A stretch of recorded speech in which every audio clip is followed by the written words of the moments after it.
Giscard, Mitterrand et Chirac. Chez les chefs d'État français, avec qui avez-vous été vraiment très, très proche? Avec tout le monde. Tout le monde. Votre ami, votre frère aujourd'hui, c'est qui? Tout le monde. Tout le monde.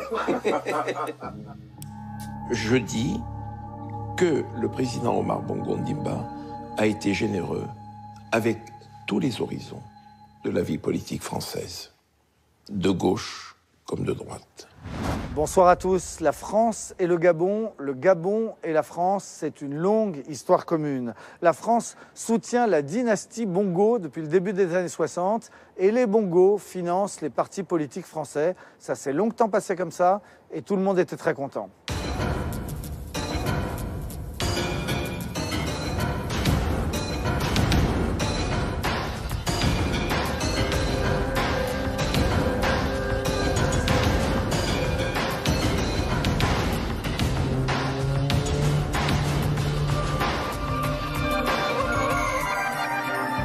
Ce soir, complément d'enquête vous raconte donc l'histoire d'Ali Bongo, l'actuel président du Gabon, ce petit pays pauvre en Afrique, pauvre malgré de grandes ressources pétrolières. Ali Bongo, c'est un des 54 enfants d'Omar Bongo. Il a été élevé dans les meilleures écoles françaises. Pour la petite histoire, il a obtenu son bac grâce à un coup de fil de l'Élysée. Ensuite, il a surtout hérité du palais présidentiel de Libreville et d'une immense fortune. Mais en septembre dernier, sa toute dernière réélection, très douteuse, a provoqué des émeutes sanglantes. Dans les fauteuils rouges, on parlera de tout cela avec Robert Bourgi. Bonsoir. Bonsoir, monsieur. Avocat de la France-Afrique, grand connaisseur de toutes les affaires africaines. On va en parler, mais on regarde d'abord ensemble ce reportage, Le Clan Bongo, une histoire française. C'est une enquête de Donatien Lemaître, Laurent Di, pour Bangoumi Productions.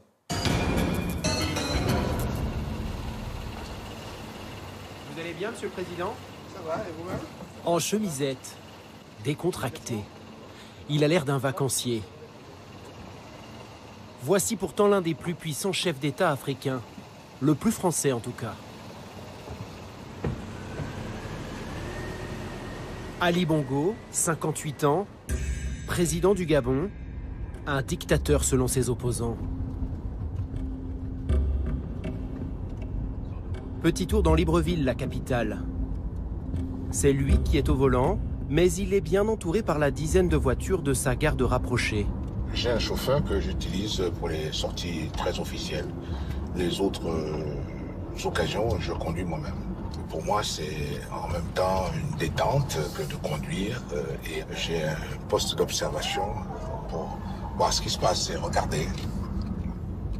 Une façon pour lui de voir son pays et son peuple, loin de son palais.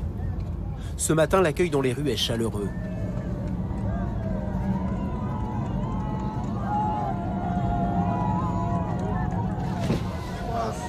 Bonjour le boss. Comment ça va les hommes? Ça va, ça va, ça va. Ouais, très bien, très bien. L'initiative, c'est bon le boss. Nous sommes très contents. On est venu voir un petit peu les...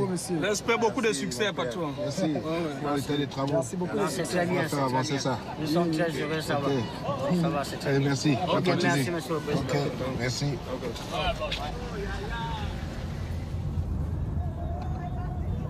Le contact avec les populations, c'est un moment privilégié. C'est toujours très important de maintenir ce contact-là.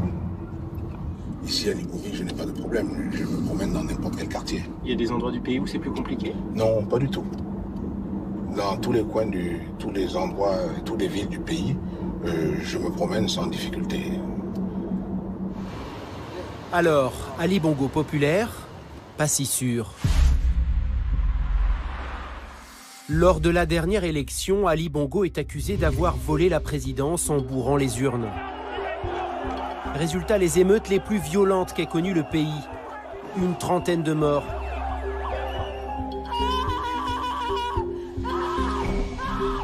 Ali, attention, c'est pas un petit gros. C'est quelqu'un qui peut être parfaitement brutal. C'est Dr Jekyll et Mr Hyde. C'est un type qui peut être policé comme ça, affable, mais aussi extrêmement violent. Il est diabolique. Sans état d'âme, sans cœur, je vous assure. Le Gabon, petit pays d'Afrique de 2 millions d'habitants. Dirigé depuis 50 ans par la même famille, les Bongo. Le Gabon, base arrière de la France, qui s'y fournissait en pétrole, en bois, en uranium et en cash. Omar, le père d'Ali, aurait offert des millions d'euros à nos hommes politiques pour financer leur campagne. Giscard, Mitterrand et Chirac. Alors s'il y a quelqu'un d'autre qui vient, je ne sais pas où je le mettrai. Le président Omar Bongo Ondimba a été généreux avec tous les horizons de la vie politique française. C'était du cash, ils le mettaient dans des enveloppes ou des valises. Et puis on donnait à telle personne qui transmettait à telle autre. Voilà. Protégée par la France, la famille Bongo a amassé au cours de son règne une fortune colossale, plus de 500 millions d'euros. Depuis la mort d'Omar en 2009, Ali a pris la relève. Comme lui, il mène une vie de millionnaire, roule en voiture de luxe, passe ses week-ends à Londres et s'offre le meilleur orchestre du monde pour faire de la musique. Pourtant, le nouveau président jure être en rupture avec son papa, roi des coups tordus. J'ai décidé que ma part d'héritage sera partagée avec toute la jeunesse gabonaise. Il y a un côté frustration, un côté freudien d'Ali par rapport au père. C'est-à-dire, après tout, j'ai pas été aimé comme j'aurais dû l'être. Portrait d'une dynastie de chefs d'État. D'un père tout-puissant aux 54 enfants et de son fils mal-aimé qui a bien failli ne jamais lui succéder.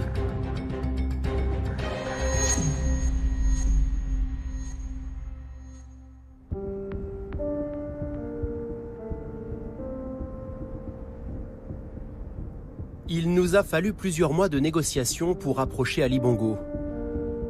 Il a finalement accepté de nous parler de lui. À Libreville, dans son palais. Impossible de rater ce bâtiment aux reflets dorés sur le front de mer. Il est gigantesque, presque 10 fois plus grand que l'Élysée. Un bâtiment construit par Omar Bongo en 1977, un projet pharaonique. Ce palais somptueux, est-ce que ce ne sont pas des dépenses exagérées, même si votre pays est riche? Un chef d'État, c'est pas quelqu'un qui va dormir à même le sol ou à la même la belle étoile. Il faut un palais. Aujourd'hui, les temps ont changé. Cette bâtisse luxueuse gêne le fils Bongo. Interdiction de filmer l'intérieur du palais du président, tout en marbre et dorure. Ces quelques images ont été tournées discrètement. Bonjour,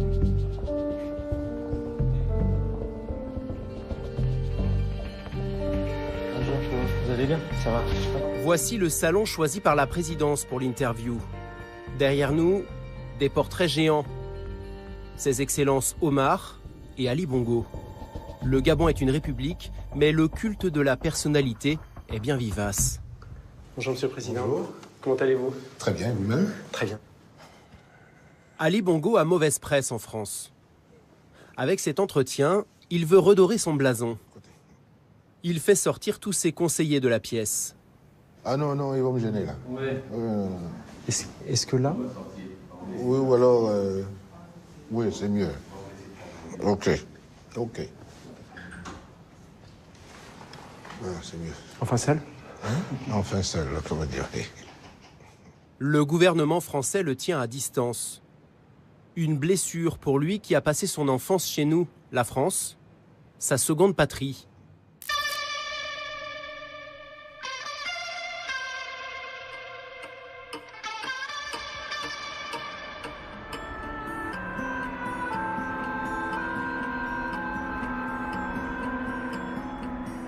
Alès, petite ville minière perdue dans les Cévennes. C'est ici qu'Ali Bongo débarque à 6 ans.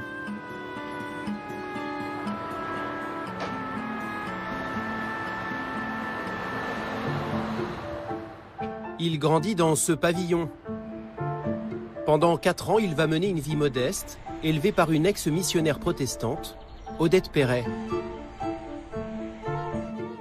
Voici 2 anciens camarades d'Ali Bongo, Didier et Patrick. En primaire, ils étaient en classe avec un futur chef d'État. C'est ici que vous avez joué avec Ali Bongo? Voilà. C'est la cour des garçons. Ça, c'est la cour des garçons. Bon, j'ai repris mon cartable. Très bien. Moi, toujours bien levé. Allez, interrogation écrite. Voilà. Sortez vos documents. Donc il est là. C'est quelqu'un qui était assez discret, calme, bon, qui n'était pas tapageur, qui ne cherchait pas à se mettre en avant. Voilà. C'était pas le roi africain non, de passage à l'Est. C'était pas le nabab. Pas du tout le Il se frisait pas les moustaches. Non. Un petit Africain perdu au milieu des Français. Envoyé à Alès par son père pour être protégé après une tentative de coup d'État. Car papa est numéro 2 du régime gabonais. Quand Ali rentre à Libreville, à la fin de son primaire, son père a gravi un échelon. Il est devenu président. Ali a sa propre moto. La famille Bongo mène désormais la vie de château. Des années dorées, vacances en famille au sport d'hiver, dans les Alpes françaises. Ali découvre la neige. Et Omar est traité comme un roi. Une personne pour lui enlever ses chaussures de ski, puis 2, puis 3. Ali, lui, vit désormais bien loin d'Alès, entouré de domestiques, dans un bel appartement, avenue Foch à Paris. Le fils du président poursuit sa scolarité dans un établissement très réputé de Neuilly. C'est donc ici, à l'institution Sainte-Croix de Neuilly, que j'ai été en classe quelques années avec Ali Bongo. Michel Foll a fait son collège avec l'actuel président du Gabon. Le matin, on pouvait admirer une belle voiture noire arriver avec Bongo et ses gardes du corps. Et en classe alors, que donnait l'élève Bongo? Disons qu'il était un élève moyen, il n'était pas nul, mais il n'était pas exceptionnel non plus. Hein. Donc il était, je dirais, très moyen. Voilà. Dans l'ensemble, j'avoue que j'étais pas un élève très motivé. Il y a des camarades de classe qui disaient que vous étiez un peu bavard aussi en classe. Oh, il s'exagère.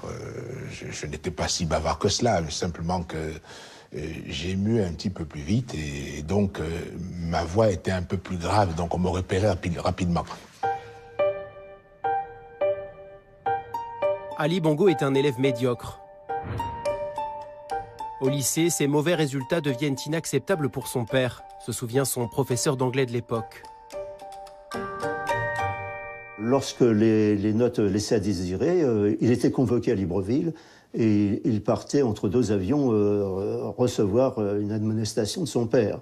Et je l'ai vu revenir un lundi matin, les traits tirés, les yeux fatigués, et il avait fait l'aller-retour pendant le week-end pour se faire enguirlander par le président. Son père est fou de rage, qu'importe. Ali Bongo n'aime ni les études ni la politique. Il n'a qu'un rêve en tête, devenir chanteur. Sa passion, le funk.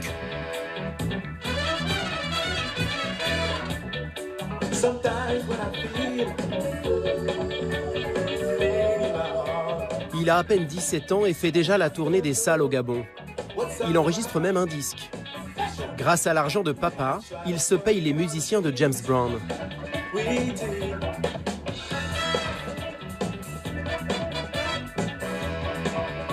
À l'époque, il s'appelle encore Alain. Il changera de prénom après sa conversion à l'islam.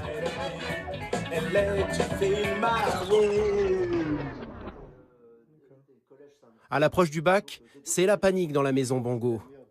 Entre le Gabon et la France, le diplôme du fils aîné va devenir une affaire d'État. Ça, c'est l'annuaire des anciens élèves de Sainte-Croix, c'est ça? Des anciens qui ont passé le bac. Donc, on a une liste par promotion. Alors, Ali Bongo, il est dedans ou pas? Alors, il n'y est pas. C'est bizarre, c'est un mystère. En fait, son bac, Ali l'a bien obtenu en 1977. Mais pas de façon très académique, selon Jean-Paul Benoît.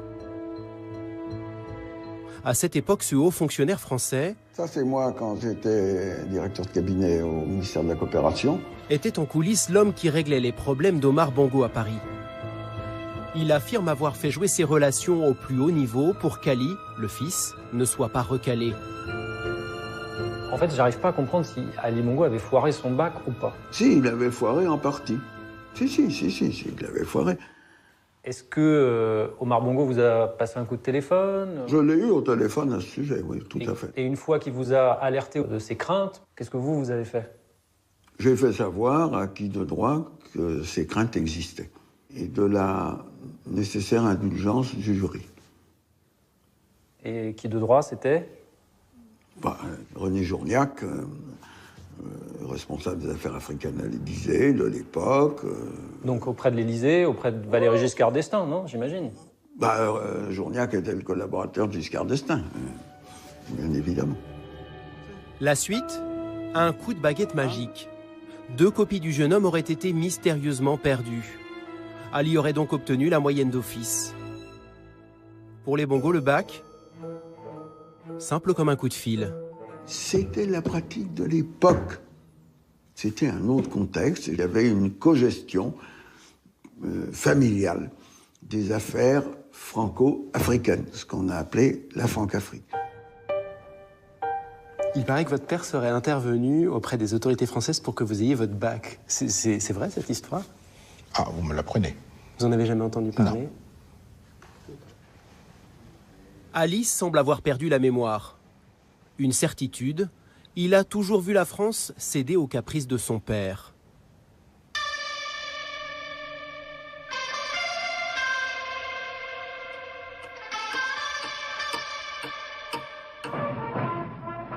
Le nouveau président de la République gabonaise séjourne en France depuis mardi. L'histoire d'Omar Bongo, c'est celle d'un chef d'État mis en place par le général de Gaulle et qui va régner 41 ans sur le Gabon sans jamais perdre une élection. La France l'a choisi pour sécuriser ses ressources en pétrole. Malin, l'homme de paille va aussi largement en tirer profit. La France, sans le Gabon, est une voiture sans carburant. Le Gabon sans la France, c'est une voiture sans chauffeur. Le papa d'Ali a du talent. Le clan Bongo va devenir puissant et surtout très riche. Grâce à un deal incroyable, signé avec la France et son groupe pétrolier, Elf. Dans les eaux gabonaises, des millions de litres de brut sont pompés chaque mois. Et le schéma de la filiale locale est le suivant. En plus d'Elf Aquitaine et de l'État gabonais, 18% des actions sont réservées à Omar Bongo, avec à la clé de jute dividendes versés à son clan. Quand Loïc Le Floch-Prigent prend les commandes d'Elf en 1989, il découvre cet accord secret signé par ses prédécesseurs. La formule qui consistait à avoir la famille Bongo comme partenaire, je ne la trouvais pas saine, mais je n'étais pas en position de la combattre. C'est comme ça que Omar Bongo a fait sa fortune. En touchant sur le pétrole, sur ses parts qu'il avait fait dans ses parts dans El Gabon. Il s'est mis dans la tête de ce qu'était un roi d'Arabie Saoudite ou un émir d'Abu Dhabi. Mais les patrons d'Elf seraient allés encore plus loin, en acceptant de verser au président du Gabon de gigantesques bonus. Nous avons mis la main sur un document confidentiel adressé à Philippe Jaffré, le successeur de Loïc Le Floch-Prigent. Dans ce courrier daté de 1996, signé de sa main, Omar Bongo fixe lui-même le montant des commissions à lui verser. Il appelle ça ses frais commerciaux. 10 millions de dollars par trimestre. Pourquoi l'État français, propriétaire d'Elf, a-t-il laissé le président gabonais s'enrichir grassement? La clé de l'énigme se trouve peut-être au palais de Libreville, sur les murs du bureau d'Omar Bongo. Pompidou, Giscard, Mitterrand et Chirac. Chez les chefs d'État français, avec qui avez-vous été vraiment très proche? Avec tout le monde. Tout le monde. Votre ami, votre frère aujourd'hui, c'est qui? Tout le monde. Tout le monde.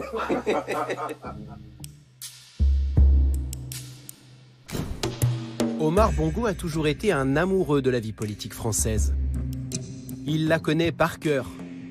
Il est même suspecté de l'avoir financée. Des mallettes de cash auraient été remises à nombre d'hommes politiques. Pour cela, il serait passé par un intermédiaire. Un avocat franco-libanais. L'homme qui a offert de très chers costumes à François Fillon. Le fameux Robert Bourgi. Pendant des années, il a fait la navette entre la France et le Gabon. Je crois être le seul parmi ses collaborateurs français et amis français à l'avoir appelé papa. Et lui m'appelait fiston. Après la mort du patriarche, Robert Bourgi se met à table. Le président Bongo a financé la campagne électorale de M. Jean-Marie Le Pen en 88. Et le président Bongo m'a dit à moi, Le Pen, là, eh ben, il a été content de partir avec l'argent d'un nègre. Mon cher Robert Bourgi, cette photo est le gage de notre fraternité. Jean-Marie Le Pen dément avoir touché 1 centime, tout comme Jacques Chirac et Dominique de Villepin également cités. Aujourd'hui, celui qu'on appelle l'avocat de la France-Afrique va plus loin. Tout le monde était mouillé. Je dis que le président Omar Bongo Ondimba a été généreux avec tous les horizons de la vie politique française, de gauche comme de droite. Comment ça se passait en pratique? Je ne veux pas... Sans citer de nom? Non. Je ne veux plus en parler. Quand Bongo était à l'hôtel Crillon, toute la classe politique française défilait. C'était du cash, ils le mettaient dans des enveloppes ou des valises. Et puis on donnait à telle personne qui transmettait à telle autre. Voilà. C'était une façon de redistribuer. C'était aussi une manière de protéger, de pérenniser ses relations avec la France. Protégé par la France, Omar Bongo a amassé un énorme magot. Mais combien pèse son trésor secret?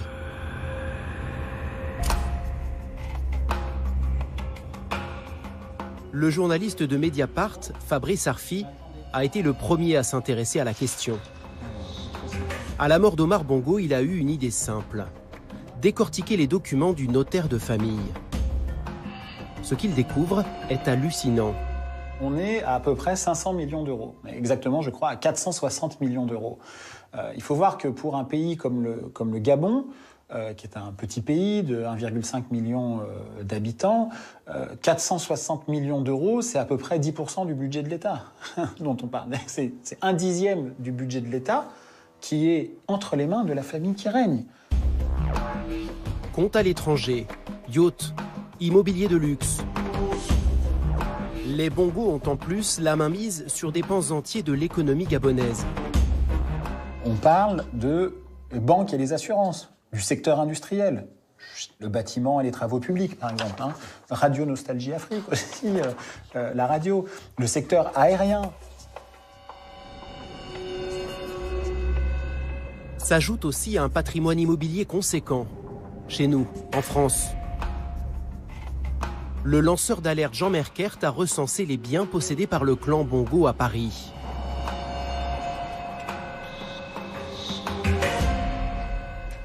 Alors voilà, ici on est chez Omar Bongo, dans un hôtel particulier d'une petite rue privative, la rue d'Aune, dans le très chic 16e arrondissement de Paris.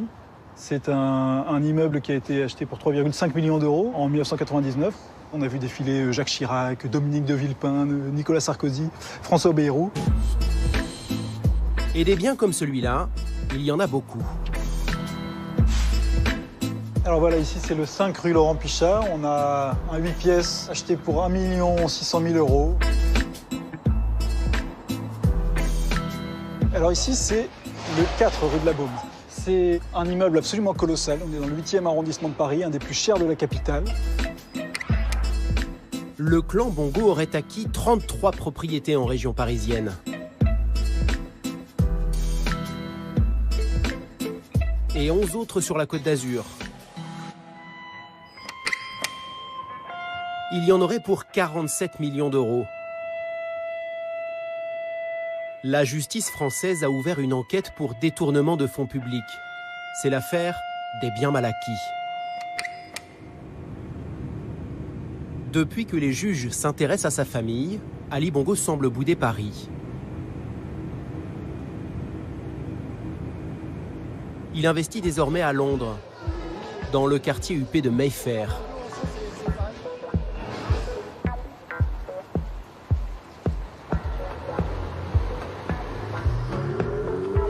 Il ne nous a pas donné rendez-vous chez lui, dans sa maison, ici à l'image, acheté 30 millions d'euros. Mais à une adresse mythique. Le studio Abbey Road, celui des Beatles. Drôle d'endroit pour rencontrer un chef d'État.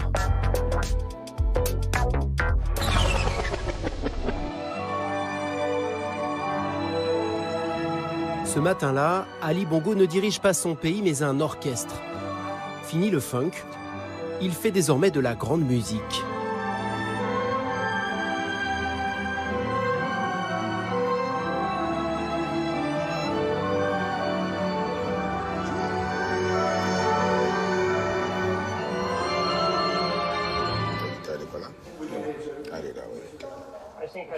Musicien, président de la République, c'est compatible? Oui. Tu as le temps de tout faire? Quand j'ai un petit peu quand même de temps libre, donc à ce moment-là, effectivement, je me consacre à la composition. D'autres écrivent, d'autres peignent, mais moi je compose. Pour son prochain album, Ali Bongo ne s'est pas contenté de louer le meilleur studio anglais. Il s'est aussi payé la crème des orchestres classiques, le London Symphony Orchestra. Everyone, we really appreciate this session. This last number is based on a fusion of different rhythm in our country, in Gabon. We really wanted to put all that together, with you in the background. So thank you again. Coût total de cette journée avec 75 musiciens, plus de 35 000 euros. Pas sûr que les ventes de son disque lui remboursent ses frais. Qu'importe, le président est un esthète. Il a une autre passion, elle aussi coûteuse. Les belles voitures, comme son père. Au cours de son règne, Omar a accumulé des centaines de véhicules de luxe. En voici quelques-uns pris en photo discrètement par un employé du garage de la présidence gabonaise.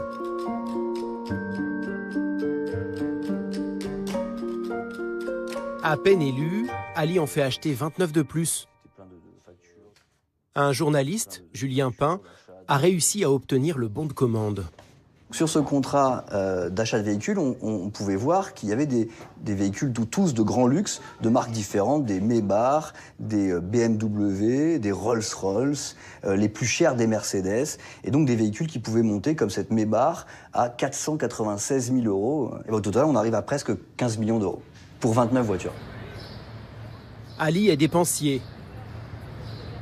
Heureusement, Sylvia, sa femme d'origine française, donne de son temps pour défendre la cause des plus démunis.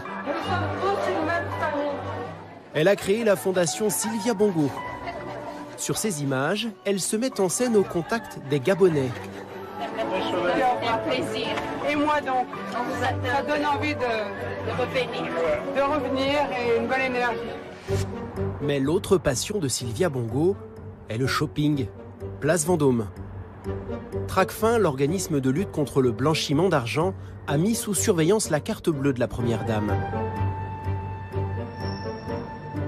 En un an, Sylvia Bongo a dépensé 1 million d'euros à Paris, dont 132 000 euros chez le joaillier Van Cleef et 144 000 euros chez Hermès.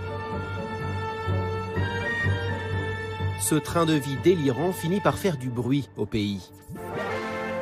Alors en 2015, Ali Bongo va surprendre tout le monde avec un beau cadeau. Mes chers compatriotes, j'ai décidé que ma part d'héritage sera partagée avec toute la jeunesse gabonaise. Car à mes yeux, nous sommes tous les héritiers d'Omar Bongo Ondimba. Cela veut concrètement dire que tous les revenus tirés de ma part d'héritage qui me revient seront versés à une fondation pour la jeunesse et l'éducation.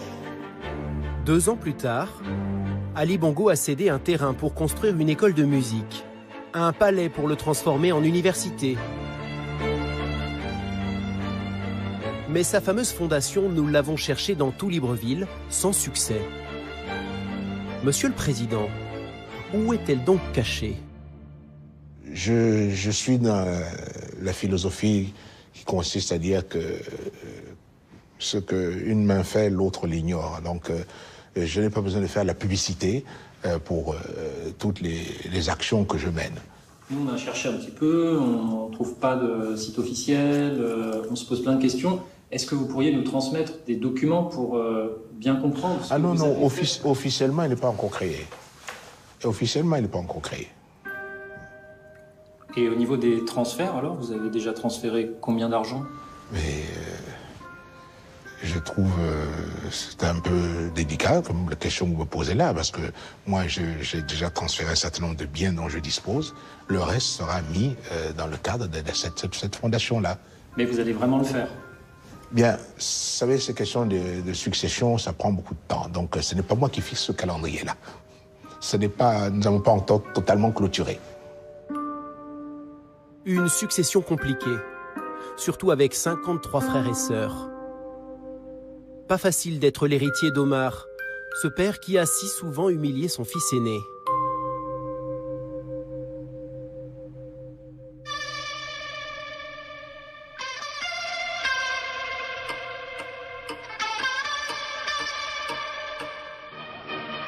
L'histoire avait bien commencé. Après ses études poussives, le jeune Ali est invité par son père à le suivre partout. Il l'observe et apprend le métier. J'ai commencé à travailler à ses côtés sans une affectation précise. J'étais un super chargé de mission. Lorsqu'il ne pouvait pas aller dans certaines manifestations, j'y allais pour le représenter. Et puis, surtout, il avait des missions particulières, donc il me confiait. Son rôle, c'est un rôle bidon. Ça doit être un papa Madi. Il a une activité de fils de président qui passe sa vie un peu partout, avec plein d'argent, et qui a un passeport, sans doute, où il y a marqué représentant, c'est tout. Donc, et il transporte peut-être des lettres de son père et quelques petits messages, à condition qu'ils ne soient pas très compliqués. En 1989, ça y est, Ali Bongo devient ministre. Il a à peine 30 ans. Il le sent, lui, le fils aîné, il deviendra président. Bongo fils prend confiance. Il veut rénover la vie politique gabonaise, la rajeunir, jusqu'au pas de trop. Il se met à défendre le multipartisme. Le patriarche s'irrite. Moi, je vous dis et je vous le confirme, le multipartisme au Gabon, zéro. Tant que je serai là, il n'y en aura pas. Bongo père pète les plombs. C'est la disgrâce. Il décide de débarquer son fils. Ses conseillers trouvent une astuce, une réforme bidon de la Constitution. Donc il a été introduit un article qui indiquait que pour entrer au gouvernement, il fallait avoir l'âge de 35 ans, âge que je n'avais pas à l'époque. C'était une manière de vous écarter. Tout à fait. Donc là, cet article est passé, il a été voté, et bon, j'ai dû donc quitter le gouvernement. Vous avez eu quel sentiment à cette époque-ci? Ah, la manœuvre était belle. Tricard, Ali Bongo se replonge dans la musique.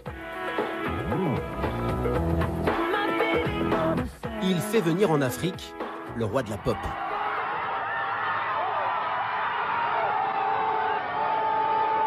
On l'attendait et il est arrivé. Michael Jackson, qui effectuait une visite de 2 jours au Gabon, a dû passer la nuit dans le sud du pays en raison d'intempéries qui rendaient périlleux son retour en hélicoptère ou en avion. Joli coup. Mais Ali ronge son frein. Pendant ce temps-là, son père l'a remplacé à son poste par sa rivale, Pascaline, sa grande sœur. Pascaline était l'enfant chéri d'Omar Bongo. C'est elle qui traitait toutes les choses secrètes, les coups souvent tordus du président, toutes les questions financières.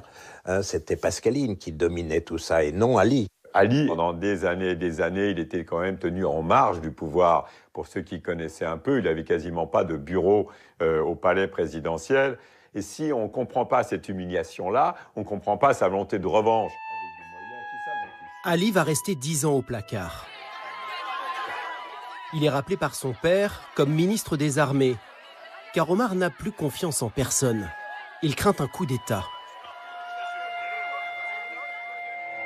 Ali a retenu la leçon, il ne moufte plus. Peu de temps avant sa mort, Omar en fait son successeur. Pour cela, il doit faire adouber son fils par l'Élysée. Une mission confiée à son émissaire de toujours, Robert Bourgi.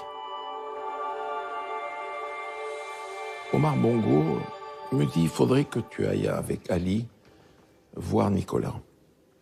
Je lui dis, pourquoi papa? Il me dit, je voudrais que Nicolas sache que je vais en faire mon successeur. Et nous voilà partis, Ali et moi, en novembre 2008. Le président Sarkozy le reçoit. Il lui dit, écoutez, je prends acte du souhait de votre père, mais je tiens à vous dire ceci, Ali. Il faut que le choix de votre père soit approuvé par le peuple gabonais. 8 juin 2009. Omar Bongo meurt à l'âge de 73 ans.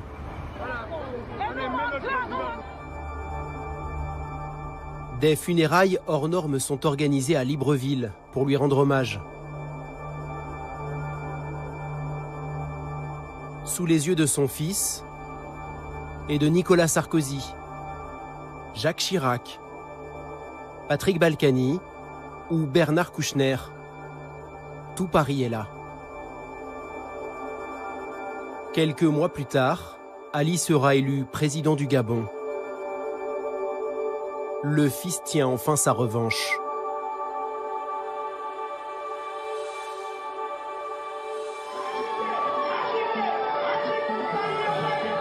Son premier chantier, mettre fin au système Omar Bongo et à ses mallettes de cash. Il va profiter de la visite du président Sarkozy pour lancer un message à toute la France. Quelques mots qui n'ont l'air de rien, mais un discours historique pour tous les Gabonais. Leurs Excellences, Messieurs les chefs d'État. Ce président, vous et moi, ignorons le contenu réel de ce qui est communément et confusément appelé France-Afrique. Mais nous assumons courageusement cet héritage historique, riche aussi bien d'aspects positifs que négatifs. C'est dire que l'heure est venue de faire émerger un réel partenariat gagnant-gagnant à la mesure des aspirations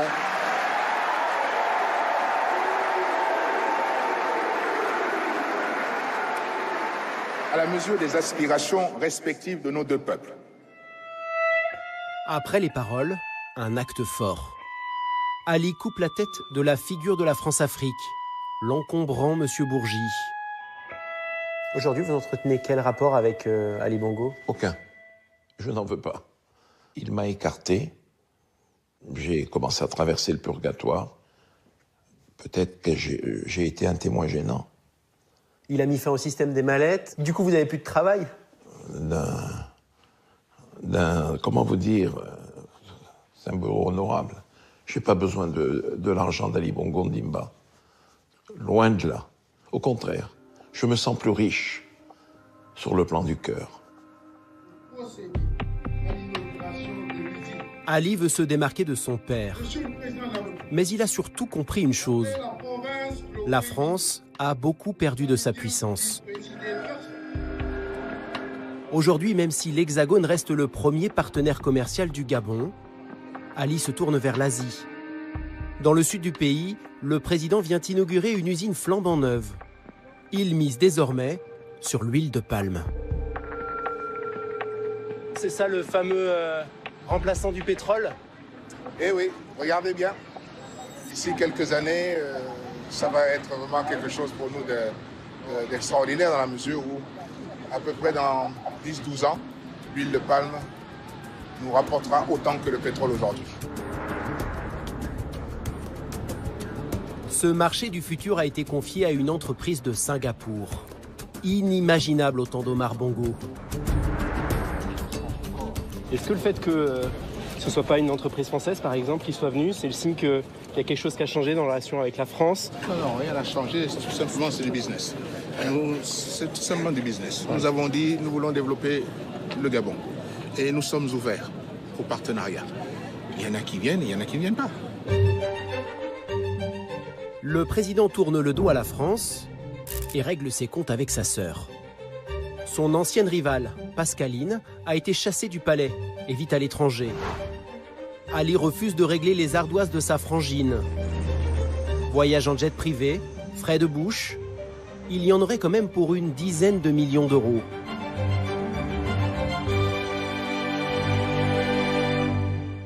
Vous les auriez payés, vous? C'était des dépenses professionnelles, personnelles? Non, mais vous les auriez payés? Moi, je les ai pas. Bon, en tant que président, je suis responsable de ce qui concerne, tout ce qui concerne l'État. Si ces dépenses ne sont pas liées à l'État, eh bien, l'État n'a pas à les honorer. Ali se pose au service de son peuple. Il a convoqué la presse dans le sud de Libreville pour une visite de chantier. Le président a promis de goudronner 3600 km de route dans un pays qui en manque cruellement. Cet axe que nous venons d'emprunter pourra être, Inch'Allah, opérationnel à la fin de l'année. Vous voulez donner l'image d'un président bâtisseur et populaire? Ce n'est pas l'image, c'est ce que je suis. Je suis un bâtisseur. Et donc, ça m'intéresse d'être sur les chantiers pour contrôler, pour voir ce qui se fait et pour encourager les hommes.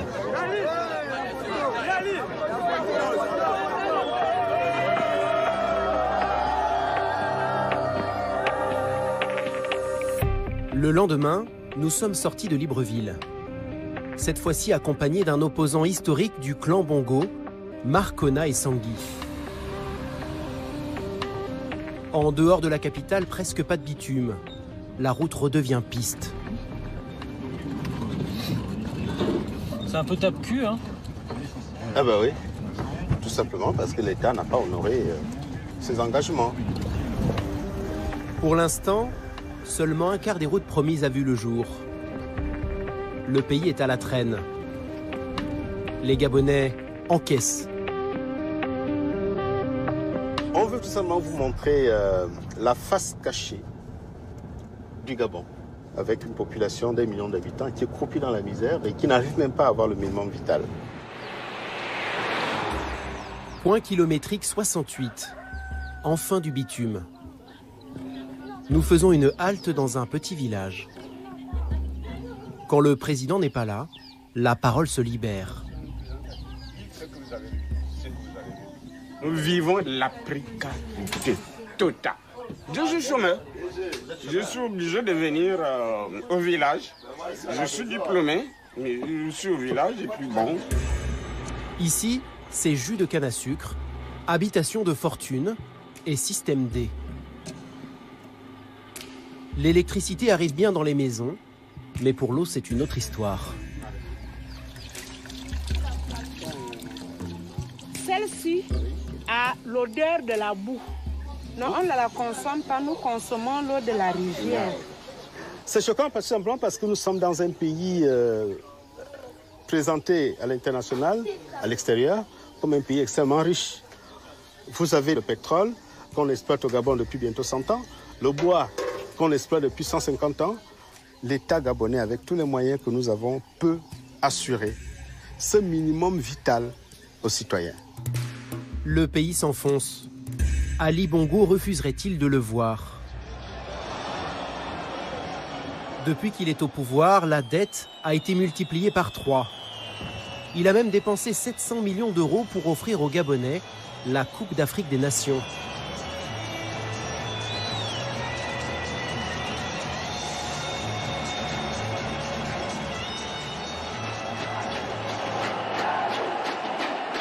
Avec cet événement, Ali espère peut-être faire oublier à son peuple ce triste jour du 31 août 2016, date des résultats de la dernière élection présidentielle.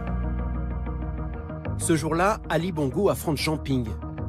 Cet adversaire, il le connaît bien, c'est son ex-beau-frère, en couple pendant des années avec Pascaline, sa sœur rivale. Au fil de la journée, les résultats tombent. Il donne Jean Ping vainqueur. Il est persuadé d'avoir gagné. Qui est le président de la République gabonaise? C'est moi, Jean Ping. Mais à 17 h, coup de théâtre. Est élu Bongo Ondimba Ali avec 177 722 voix, soit 49,80%. Je vous remercie. Ali Bongo est réélu pour un deuxième mandat. Il l'emporte d'une courte tête de 5 500 voix. Une province a fait basculer l'élection. La terre natale du président, le Haut-Ogooué. Là-bas, 99,93% des électeurs auraient voté et 95,46% pour Ali Bongo. Aujourd'hui retranché dans sa maison de Libreville, Jean Ping, le candidat malheureux, ne décolère pas. Il crie à la fraude. Il a fallu tricher massivement au point de faire voter 99,99% des électeurs dans la province natale. Pas un seul malade ce jour-là. Tous étaient là, comme par hasard. Et le résultat a fait en sorte que là-bas, uniquement là-bas, les résultats soient complètement faussés. Vous comprenez que ça n'existe pratiquement nulle part ailleurs dans le monde, ce genre de système. Dans la province du président, selon les chiffres officiels, 47 électeurs seulement se seraient abstenus, sur un total de 71 000. Des résultats miraculeux, mais qui seraient complètement faux. Nous avons récupéré un quart des procès-verbaux du Haut-Ogooué, avec le nombre d'électeurs inscrits et les suffrages réellement exprimés. Nous avons tout recompté, village par village. Le chiffre des 47 abstentionnistes est vite dépassé. Sur à peine un quart des bureaux de vote, nous avons déjà 3346 électeurs qui n'ont pas voté. Le taux de participation est très élevé dans votre région, 99,93%. Qu'est-ce que vous en pensez? Les élections sont maintenant derrière nous. Les taux de participation dans certaines provinces ont toujours été très élevés. C'est mathématiquement quasi impossible. La Cour constitutionnelle a répondu à cela et donc je vous engage à voir ce que la Cour constitutionnelle a publié comme vrai résultat et vous verrez vous-même. Le 31 août 2016, Ali Bongo est réélu. Personne n'y croit. Pour la première fois, le paisible Gabon va connaître le chaos.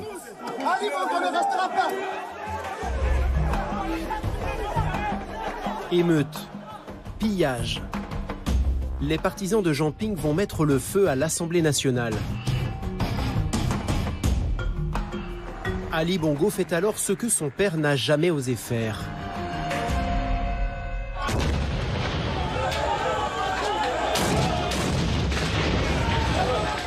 En pleine nuit, il lance l'assaut contre le QG de Jean Ping, où s'abritent des centaines de Gabonais. Il donne l'ordre de tirer à balles réelles. Ces images ont été tournées le soir même.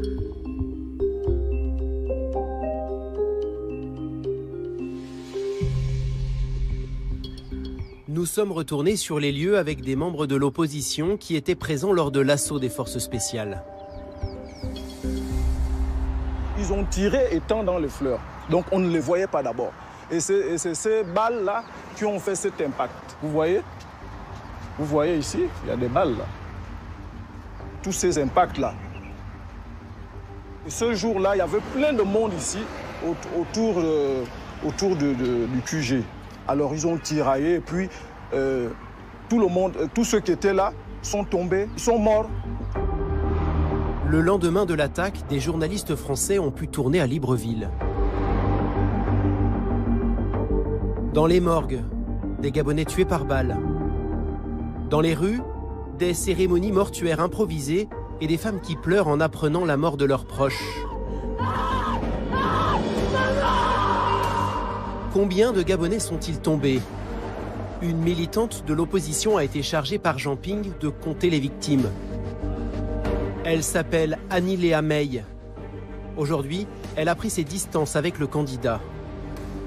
Vous avez par exemple ici Elvis, qui est décédé. Vous avez ici Simon Condé, décédé par balle. Vous avez ici Mvono Idjo, décédé aussi par balle. Nous sommes sûrs de 29 décès. 29 décès, donc 23 clairement identifiés avec des noms. Et les autres, les parents n'ont pas voulu nous donner les noms, révéler leur identité. Toutes ces personnes n'ont fait que revendiquer leur vote. Donc mourir parce qu'on réclame juste un droit, c'est ahurissant, c'est aberrant, c'est traumatisant. C'est traumatisant. Nous avons contacté une douzaine de familles de victimes. Toutes confirment les affirmations de l'enquêtrice. Son rapport a été transmis à la Cour pénale internationale. Le président conteste ce bilan. Selon lui, seuls 4 pillards auraient été abattus. Aujourd'hui, Ali Bongo veut tourner la page. Il a même de l'espoir pour le Gabon et pour lui. Je souhaiterais pouvoir me retourner en arrière pour me dire que le chemin parcouru a été bon. Et j'espère, dans ces temps, pouvoir me dire que j'ai bien travaillé. Votre père a une longévité de 40 ans à la présidence. Vous imaginez faire autant? Ça me paraît difficile. D'abord, j'ai pas le même âge. Et puis, les temps sont totalement différents. Je crois qu'on ne peut pas comparer les époques. Les époques ne sont pas comparables.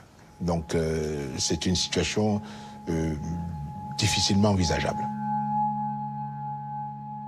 Ali le sait. Le pays gronde et rien ne dit qu'il pourra terminer son mandat. Après un demi-siècle de pouvoir, les Bongo pourraient bien voir le trône leur échapper.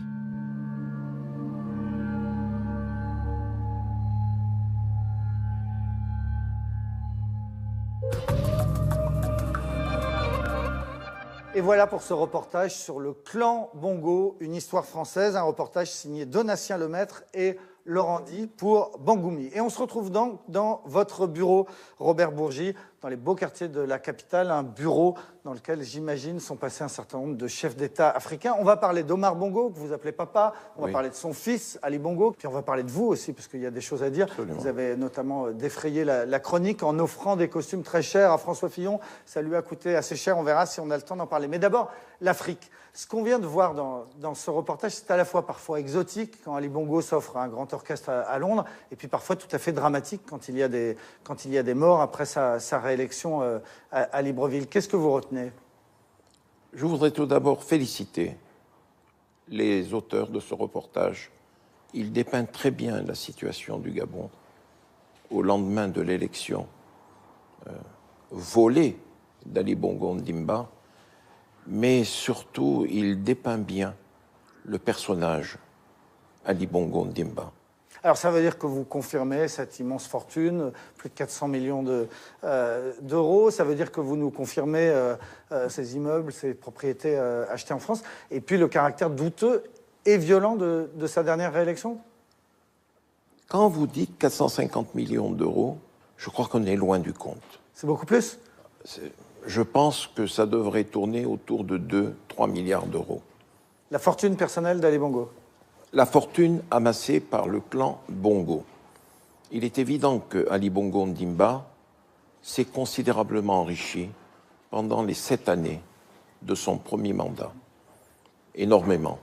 Mais Robert Bourgi, là, vous dénoncez des choses graves, hein, la fortune qu'avait le père, la fortune qu'a le fils, mais pendant des années, vous étiez très proche du père, vous l'appeliez papa. Ça ne vous dérangeait pas, à l'époque, qu'Omar Bongo détourne autant d'argent de son pays pour se les mettre dans la poche? Monsieur Poincaré, les temps ont changé. Lorsqu'en septembre 2011,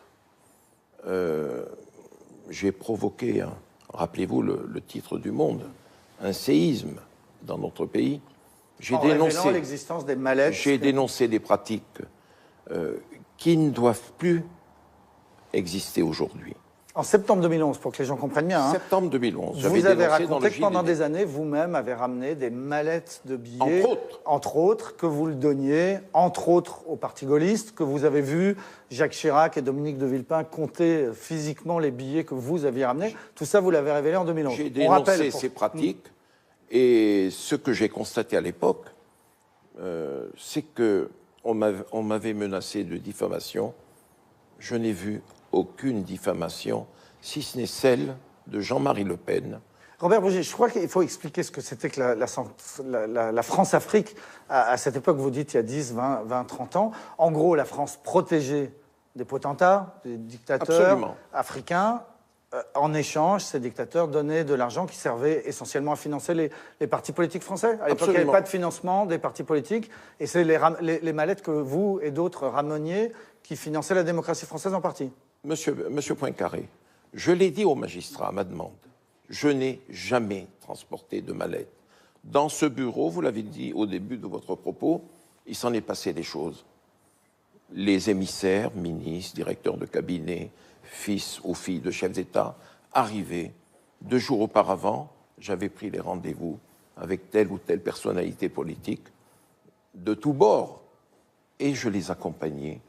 Ils versaient leur obol. On s'échangeait les mallettes. Voilà. Dans ce bureau. Mais moi, je n'ai jamais transporté de mallettes. Ok, mais ça se passait dans ce bureau quand même. Vous avez écrit récemment vos mémoires, je crois. Ils sont terminés. Sauf que vous ne les publiez pas. Non. Pourquoi? Parce je vais vous dire pourquoi. C'est de la nitroglycérine? C'est explosif? Je crois que la nitroglycérine, c'est une boule puante à côté. Vous voyez ce que je veux dire? C'est un petit pétard.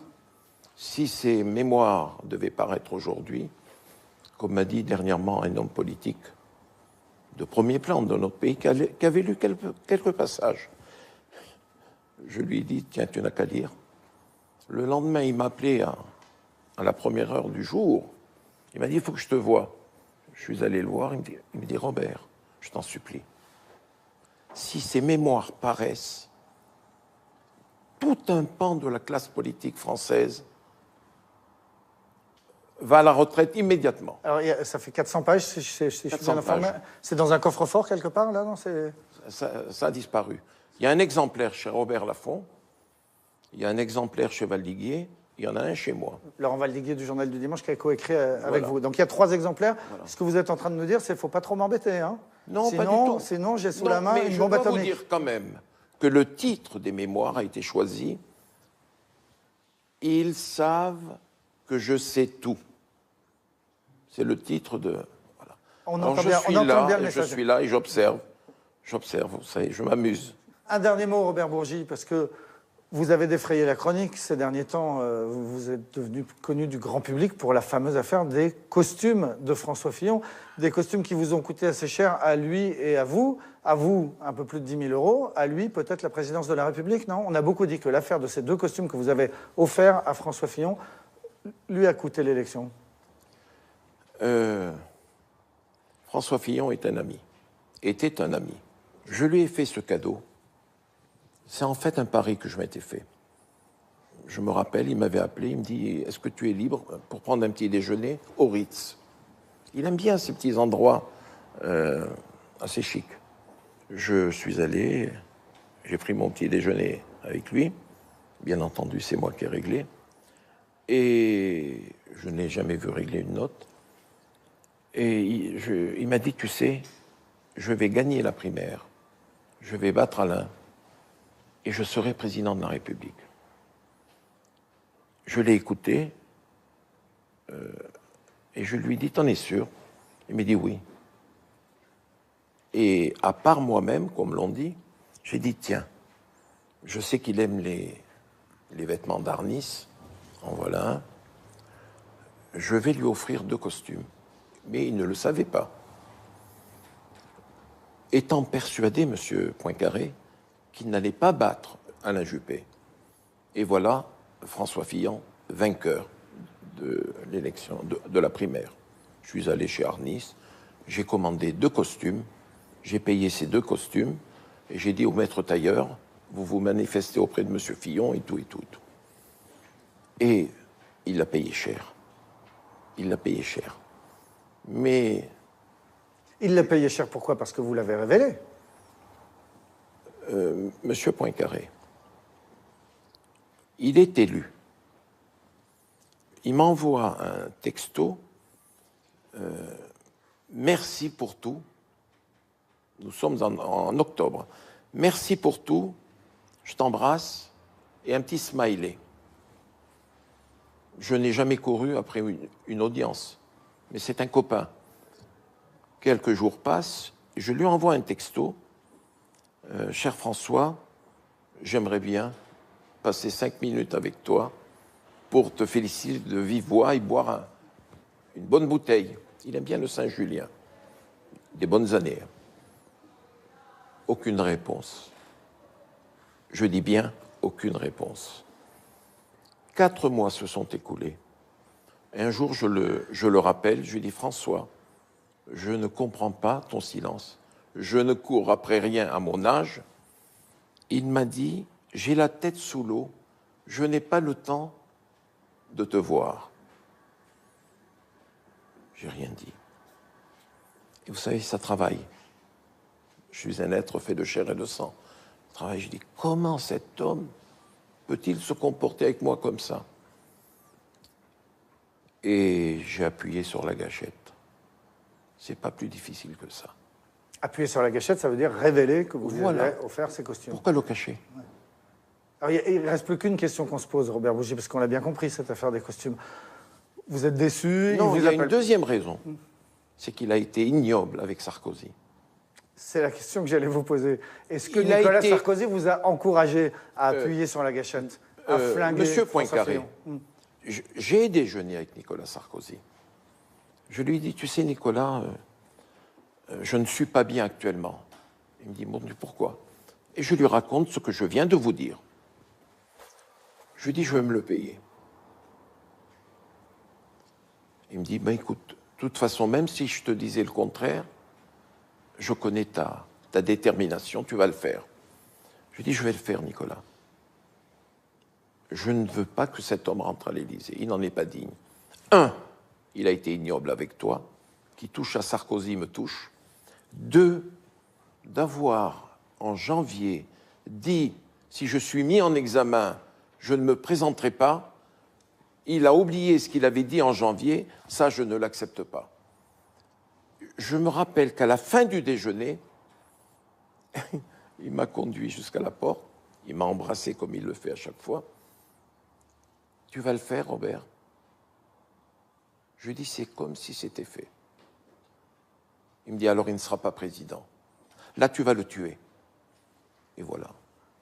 Et voilà ce qui est arrivé. Et voilà comment vous venez de nous dire que vous avez appuyé sur la gâchette. Merci beaucoup, Robert Bourgi, pour ces informations sur les costumes de François Fillon et surtout sur Ali Bongo, le président gabonais à qui nous consacrions cette émission. Avant de se quitter, je voudrais vous dire que Tristan Ouellex et Mathieu Régnier viennent d'obtenir le prix Albert Londres. C'est le prix le plus prestigieux en matière de télévision. Ils l'ont obtenu pour leur enquête, pour complément d'enquête qui s'appelait Vincent Bolloré, un ami qui vous veut du bien. Et naturellement, Toute l'équipe de Complément d'enquête est particulièrement fière de ce prix et notamment que ce prix soit attribué pour ce sujet-là. Voilà ce qu'on voulait vous dire ce soir. Merci à ceux qui m'ont aidé à préparer cette émission. Thomas Auro, Clément Castex et Samuel Humez à la rédaction en chef. Caroline Durand à la préparation des plateaux. Philippe Lallemand à la réalisation. Très bonne soirée sur France 2.